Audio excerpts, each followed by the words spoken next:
Chers et grâce, peuple de Dieu. Seigneur, nous te rendons grâce, nous te bénissons. Merci, Seigneur, de prendre le contrôle au nom puissant de Jésus. Amen.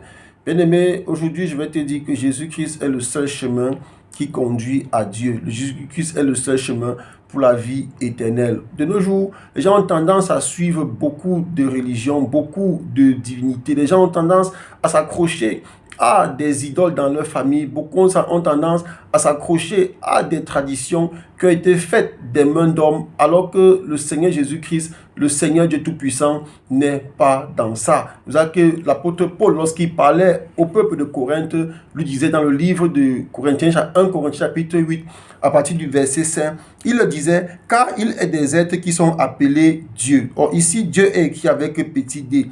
Ils sont appelés Dieu, soit dans le ciel, soit sur la terre.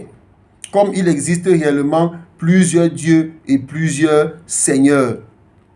Donc, ces dieux qui sont appelés Dieu, ce sont des êtres qui sont soit dans le ciel, soit sur la terre. On voit qu'il y a beaucoup de démons, beaucoup de divinités que nous vénérons, nous enfants, nous qui sommes des êtres créés à l'image de Dieu, nous vénérons. Donc, c'est une erreur. L'apôtre Paul met donc en garde le peuple de Corinthe par rapport à ces choses-là. Et il te dit, néanmoins,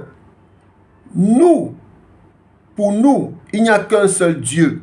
Donc, pour nous, enfants de Dieu, il n'y a qu'un seul Dieu. Nous sommes des enfants de Dieu. Nous ne sommes pas les enfants des dieux. Comme à l'époque, nous étions encore païens. Dans nos familles, quand on allait au village pour verser l'huile sur le crâne, pour verser l'huile sur le rocher, on parlait des dieux. Parfois, on versait la viande. On demande à maman, la viande là, Dieu va prendre ça comment? Elle dit que Dieu, même si l'animal vient manger, c'est que c'est Dieu qui a mangé. Donc, vous voyez un peu, bien aimé, quel est le raisonnement à cette époque-là où nous fûmes païens.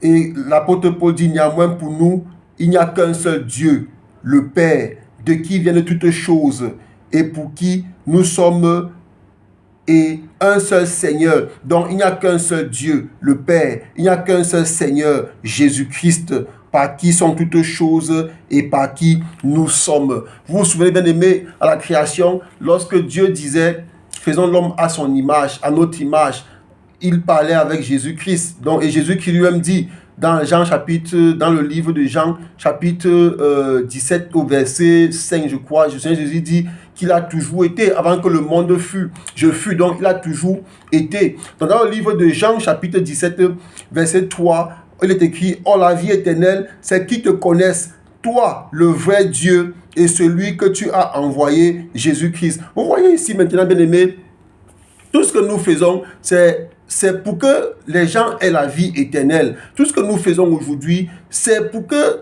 les gens sortent de la fausse voie et se mettent sur le chemin de la vérité. Parce que ce n'est que dans la vérité que tu pourras avoir la vérité. Or, la parole déclare que vous connaîtrez la vérité vous affranchira. C'est là que le Seigneur Jésus qui dit ici, oh, la vie éternelle. Pourquoi la vie éternelle? Ça doit être la priorité pour tout enfant de Dieu. La vie éternelle, c'est qu'ils te connaissent. Toi, le seul vrai Dieu. Donc toi, le seul vrai Dieu. Parce qu'il est l'unique. Il ne se partage pas. Il est le véritable. Il est le Père Tout-Puissant. Il est l'alpha et l'oméga. Le commencement et la fin. Il est le Père éternel. Son nom est Je suis. Et Papa Jésus va renchérir en disant, et celui que tu as envoyé, Jésus-Christ. Donc bien aimé, toi tu vas avoir la vie éternelle. Mais tu passes le temps dans les débats à la radio, dans les débats dans la rue, à critiquer le Seigneur Jésus. Tu passes le temps tu consacres ton temps à mal parler du nom du Seigneur Jésus. Or, c'est par lui que tu auras la vie éternelle. Regardez par exemple, à la croix du calvaire, ils étaient trois à être crucifiés. Mais un a eu la vie éternelle. Pourquoi un prisonnier a eu la vie éternelle? Pourquoi? Parce qu'à l'instant T, il a reconnu que Jésus était le véritable. Et celui qui n'a pas reconnu cela, aujourd'hui, il est en train de périr au séjour des morts. Il est en train de pleurer, en train de brûler au séjour des morts. Je prie, bien-aimé, que tu ne sois pas de ceux-là qui passent le temps dans les blasphèmes, qui passent le temps dans les choses inutiles, alors que le Seigneur Jésus-Christ est en train de frapper à ta porte. Oui, Jésus-Christ est la lumière du monde. C'est lui qui éclaire notre voyage. pour la vie éternelle. Il y a la lumière vivante, bien-aimé. Il frappe à ta porte. Laisse-lui tes fardeaux, bien-aimé. Donne ta vie à Jésus pour que tu aies la vie du monde à venir, la vie à laquelle nous espérons tous. Merci Père, merci Seigneur, parce que tu bénis quelqu'un aujourd'hui. Que la gloire, l'adoration te revienne au nom puissant de Jésus. Amen.